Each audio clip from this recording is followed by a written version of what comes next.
Hello, guys. This is Andre Dyson from Studio 270 Digital Media Lab at Gale Borden Public Library.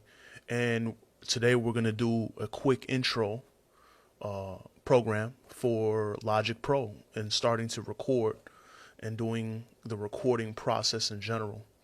And before me, I have an open session in Logic Pro.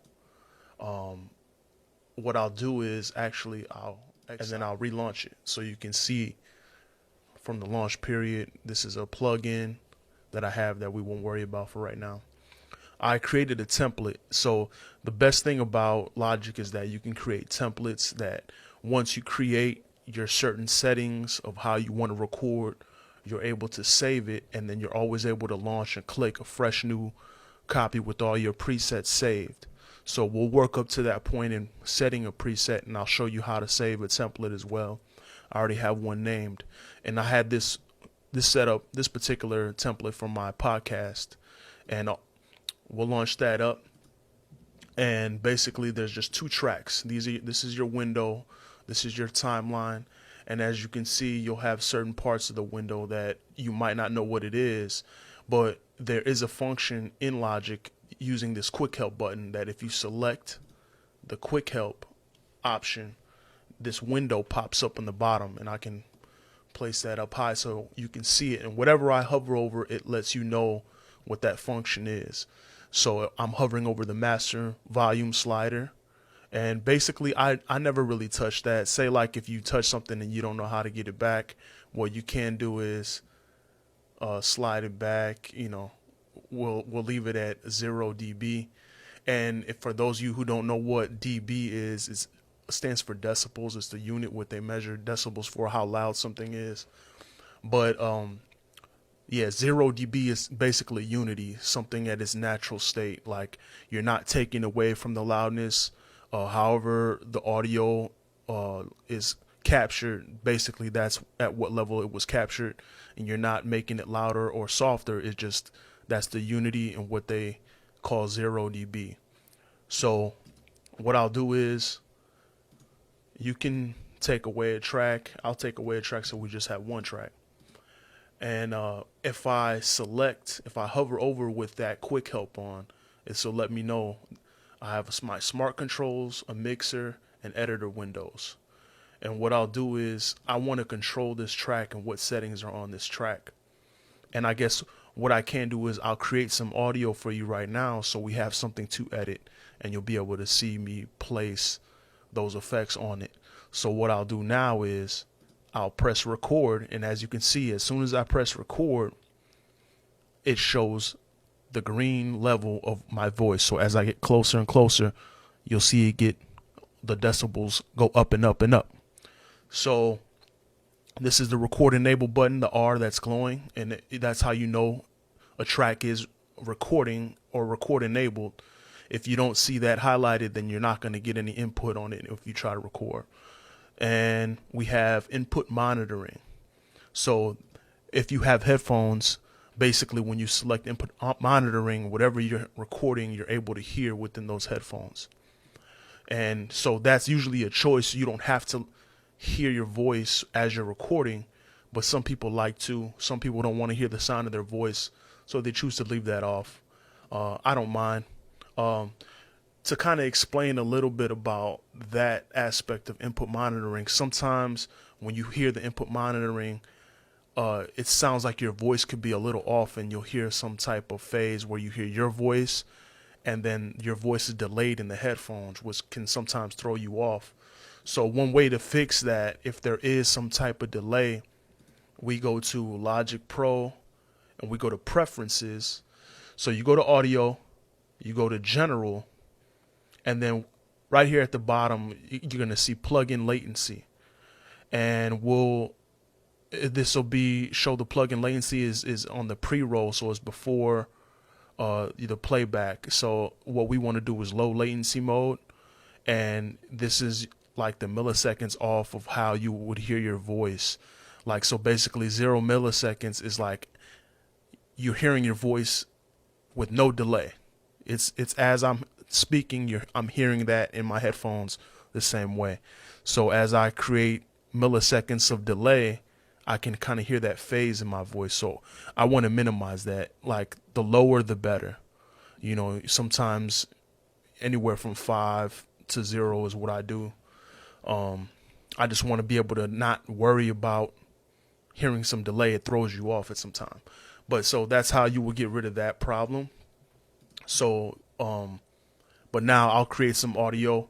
And one of the things to think about also coming with Logic, like it's a lot different than GarageBand. There's more you can add in the session. There's more control that you have. So it's always a plus to learn shortcut keys. And if you don't know the shortcut keys, you can always go up to the top window selection and you can see listed next to whatever function you're trying to do. It shows the shortcut keys on the side. And as you get more comfortable with the program, you'll definitely be quicker with it and you'll start to move around a lot faster. And it'll be a part of your memory where you don't have to think about it at all. So just pay attention to what the shortcut keys are and just practice them. You know, as you get familiar with the software, you'll get quicker with it. So the record shortcut key, if you go to edit, you know, it shows cut, paste, all that. Let's see, record, count in is R. I was wondering if they showed it. So like you can click this button and now you can see my voice in the audio section. You can click the R or you can press R and it shows you as I'm highlighting over the record button, it shows the R next to it, which means that's the button you would hit to start recording. So I'm creating audio. You can hear my voice. You can see my voice. And that's the most important thing, is that you're getting a good level. So I'm going to adjust the gain on my interface. You'll hear some moving around. I'm going to move the mic a little bit. But right now, this mic is connected to a preamp, a mic preamp, because, you know, this is a dynamic microphone and there is a difference between dynamic microphones and condenser microphones. Condenser microphones need 48 volts of power to get enough level and enough signal. And usually they're much more detailed because of that, because you can hear all of the little sounds. If there was a movement in back of me, you would be able to hear all those things where you kind of, it's, you know, the gain is more sensitive, as opposed to this, which is a dynamic mic, which is basically meant for vocals. So you need less gain, or I'm sorry, you need more gain to pick up the signal. As you can see, my words aren't as large. I can make them larger by applying more gain. So I'm going to do that really quick so we can see the difference. And right now, you hear my voice a little bit more. You hear the chair creak. Now you can see the audio. You can see it's larger. And now you can probably pick up a little bit more of there's like a little fan going on. So all of those things that are background noises, as you apply gain, you're able to hear more. So recording is a bit of that process, is cutting out the background noise. So now, say I turn off this fan. You hear all those little noises, it turned off. And now you can hear how my voice, like kind of zone in on my voice. And now there's no extra noise in the back. So controlling your acoustic environment is very important. And understanding how your mic, what type of mic you have, is very important in knowing your setup, what interface you have, how much gain you're applying. When you have something like just the vocals, like for a podcast, or a voiceover, something that you just need vocals and there's no music involved, it's very important to have something like a dynamic mic, because it's going to cut out those background noises. And when you have, in general, you want to have that idea anyways. Even with a condenser mic, even when you're recording music, you want to cut out as much noise as possible. So when gain is applied, when the compressor is applied, when all these other plugins are applied, you don't hear background noise, and it's less work for the engineer and whoever's editing in the process. So Logic is very fun to use. It's very user friendly. I used to use Pro Tools way back when I learned about DAW systems, which is digital audio workstations, recording and audio. But over the years, I've kind of grown with Logic, and my experiences with mixing and producing. It's kind of the one-stop shop that allowed me to get away from all the other programs. Not that they're bad, not that, I feel like programs are very preferential based, so like, to each his own, to each her own, with their preferences and programs. And if you get the job done, that's the main thing. So if you have to use another software or DAW, there's no problem with that. But just know that Logic is definitely a workhorse because it's industry standard and it works with Mac, and Mac is constantly updating. And to be perfectly honest with you, that is a plus, and there are minuses to that because they do so much updating. They're so on top of it that sometimes it is a negative because it affects the plugins that I have. So like I have third-party plugins that don't come with Logic. Like the ones I have up here in front of you, I just click the mixer window and it shows like this preset that I have for the podcast settings and everything. If you were to buy another plugin that was aftermarket third party, sometimes those companies aren't updating as quick as the Mac OS system is updating. So I've ran into issues where I've seen my plugins no longer work or have to wait for there to be an update for it to work with the current operating system. So there's a lot of back ends to that. But if you're working just with Logic plugins and you know how to use them, and you get a handle on basic EQ, compression, limiting, and de-essing, all those things are what you basically need to know, and you can get a great product out of that. There's not much else you need. The rest are kind of just bells and whistles.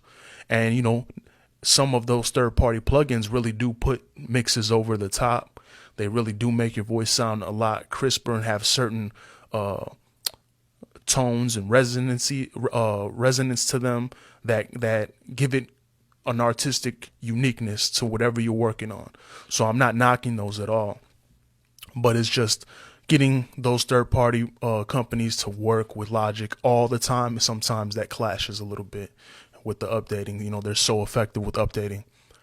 But overall, we have our audio, and as you can see, I stopped it by pushing the spacebar. So you can stop a recording by pushing spacebar, and then you can play a recording by pushing spacebar. It's the same function. But what I'm going to do now is press return to go back to the beginning. So now I'm going to undo the input monitoring because I just want to listen back. I'm going to unclick the record. Now I press return. It's back to the beginning of the recording. And now I can press space to play. And then you're not hearing it.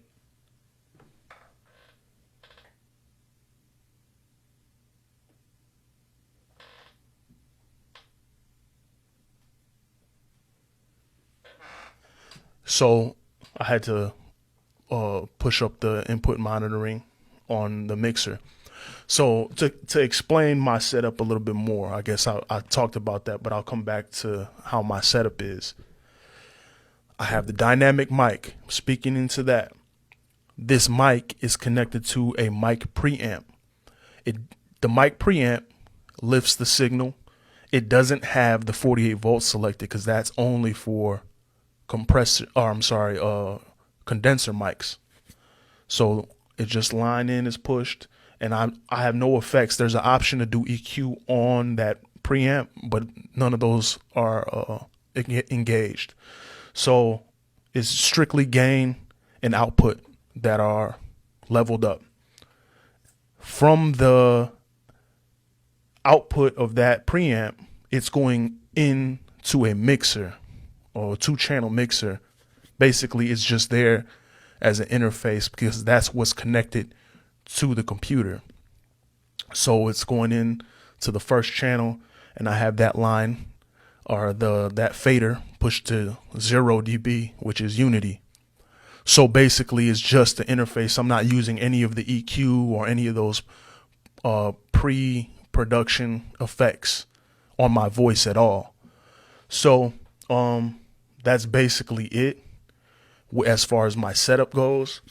And there are many ways to skin a cat. Some people just go straight into a small like Focusrite type of interface or something like that, where you're just going directly in and that connects to the computer.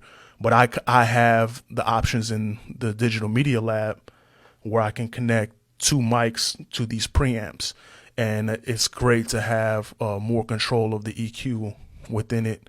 And again, all of those effects could be placed on a recording after the fact in post-production, but there are the option to have it during pre-production. So as it's recording, I'm putting these effects on there. It's always an option. So with that being said, we have audio.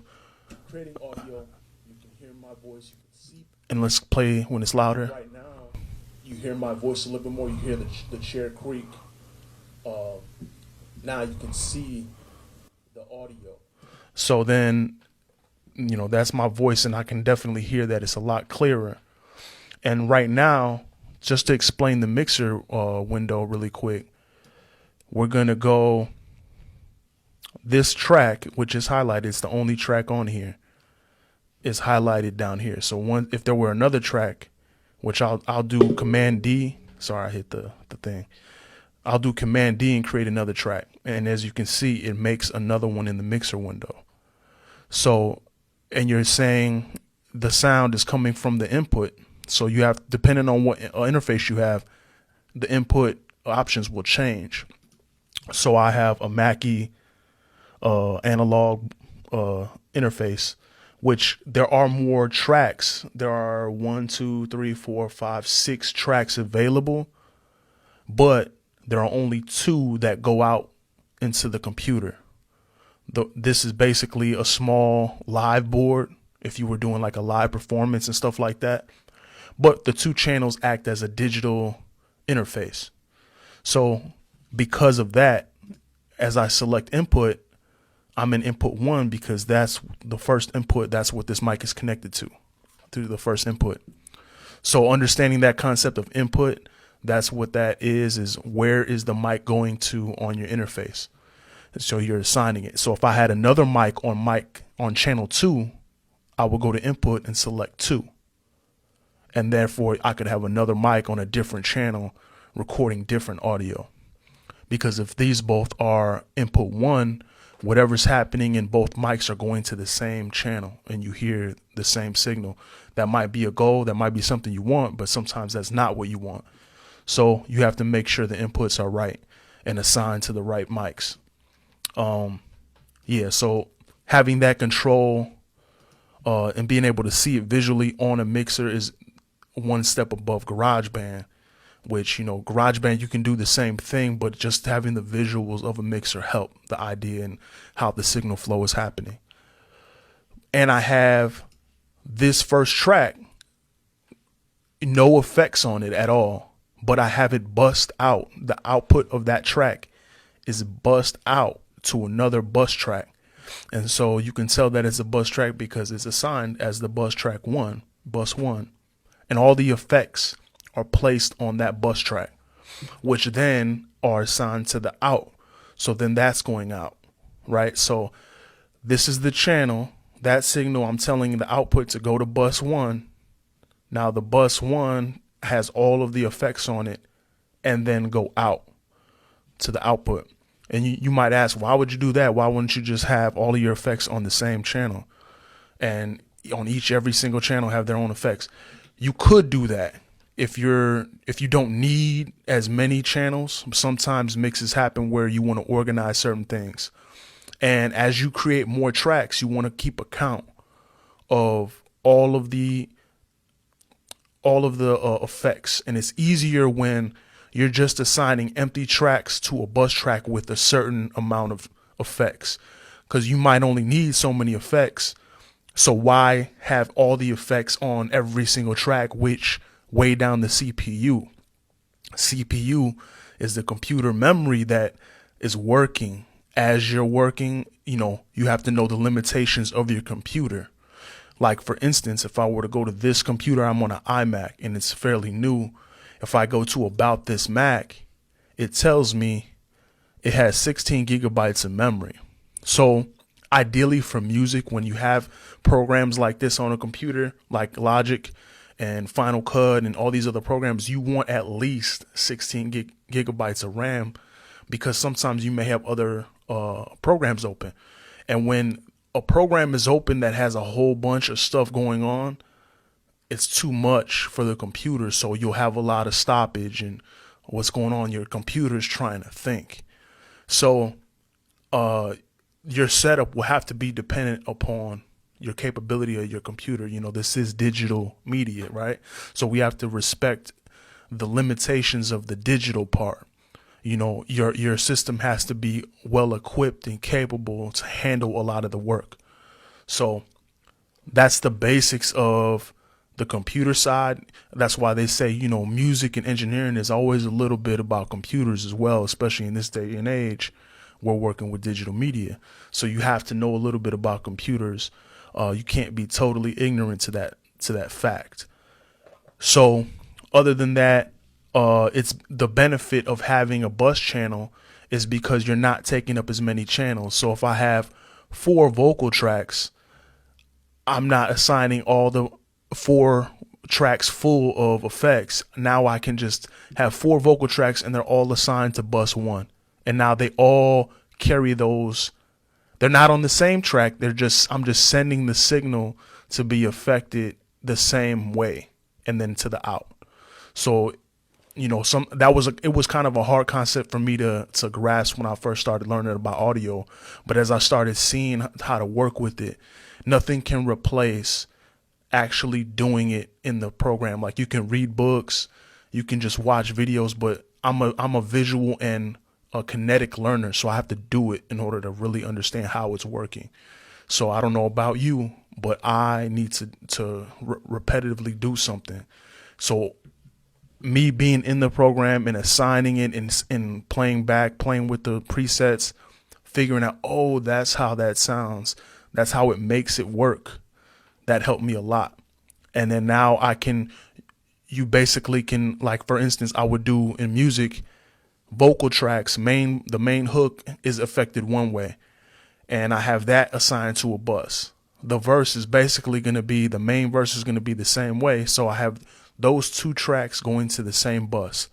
But I have the ad-libs with a different effect on them, so I'll create another bus track, and I'll put the ad-libs on that bus track that has the differential plugins.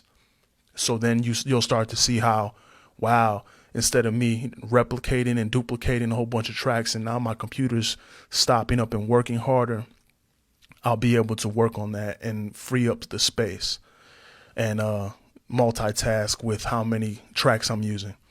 So with that being said, I don't want to take up too much time about plugins, because then that's a whole different episode, but it does affect how you record, and recording on different tracks.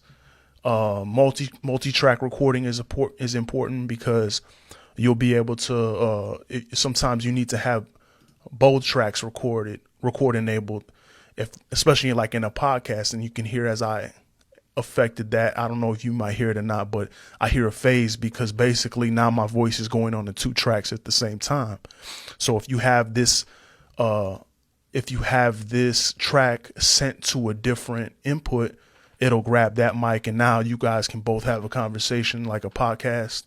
Or you had 2 singers, somebody singing the main hook where somebody's singing the ad-libs at the same time. You can do a duet or something like that. So, or, recording drums. This is the concept of having multiple tracks. Let me just do a whole bunch of tracks, and I'm going to zoom out so you can see all these different tracks. All I'm doing is pressing Command D to duplicate. And then if I had different inputs, if I had a bigger interface with a whole bunch of inputs, enough for a drum set, I can assign each drum to a mic, and now I can single out certain elements of the drum kit. Same idea. Multi-track recording usually works with bands. So like in the hip hop realm, usually you're just working with one person at a time recording vocals. But with rock, when you have a full band, with jazz, all of these other genres that require more people, this is a plus in multi-track recording and understanding inputs and how to organize those whole tracks. So with that being said, I'm going to wrap up our basic intro to Logic Pro. As you can see, what I'll do is show you how to export, because I guess this is a part of it in a way. This is my file that I want to export. File, I can save it. So I'll label it save as. Let's do vocal recording 1. That's what we'll call it. I can choose where to save it to. I can choose to save it to a drive or a desktop. I'll do desktop. And a lot of these are, organize how you want it to look. I organize my project as a package or a folder. Again, doing this is important because say you had trackouts that are going to go and be edited from a different software, say Pro Tools. It won't be able to open up this project. Pro Tools won't be able to open up a Logic project. So you would have to either export all the files into a folder, like all of these files. And how you would do that is file, export all tracks to audio files, and you would have to create a folder on your desktop and send them there. So the other people can just import, and then you obviously would have your tempo and everything information on that folder, so they know, the engineer would know. Or, if you just need one track, if it's just one track you need, you can export and then, bounce. You can bounce it out to a WAV file or MP3. So Command B is to bounce. And basically what you can choose to hear the song back or the vocals back in real time, which means you have to listen to the entire thing as it's bouncing it out into a file. Most of the time you don't have time to do that. But if it's offline, then it's just going to hurry up and you're not going to hear it back at the same time, and it's going to bounce it out. So PCM, when you select PCM, you can control if it's a AIFF WAV or a CAF file. Most common is WAV, and then the MP3 file. And you can get more into depths about bit ratio or bit rate and or stereo and all of that. We won't do that because this is an intro. But this is how you export. You basically want to have WAV, which is the higher quality, larger file. Not by much, but it is larger than an MP3. So basically what's happened with a WAV is that you're getting closest to CD quality. All of the tones and frequencies are kept as how they are. So that's what makes it a larger file. MP3 kind of squishes the file a little bit. It takes away some of the higher frequencies in order to, basically that's information that is leaving out. So MP3s are, for the most part, genuinely true to what you're hearing, but they're missing information, which makes it a smaller file. The whole MP3 era of, iPods, basically all they did was MP3 so they can store as much information as possible, as many songs as possible.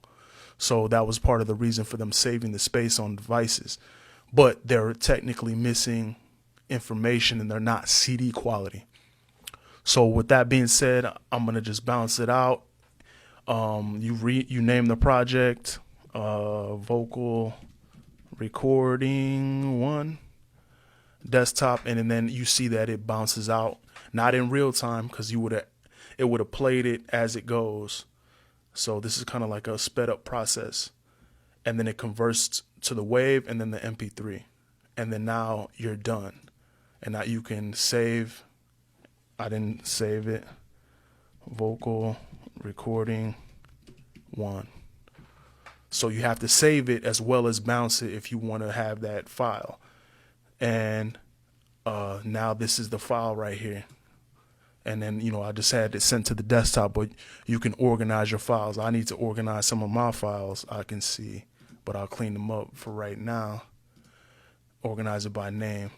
But yeah, so that's how you record and then get your file basically to a WAV or MP3. And because I did both, I have both a WAV file and an MP3 file. All right, thanks, guys. Again, my name is Andre, and I work for Gale Borden Public Library at the Studio 270 Digital Media Lab.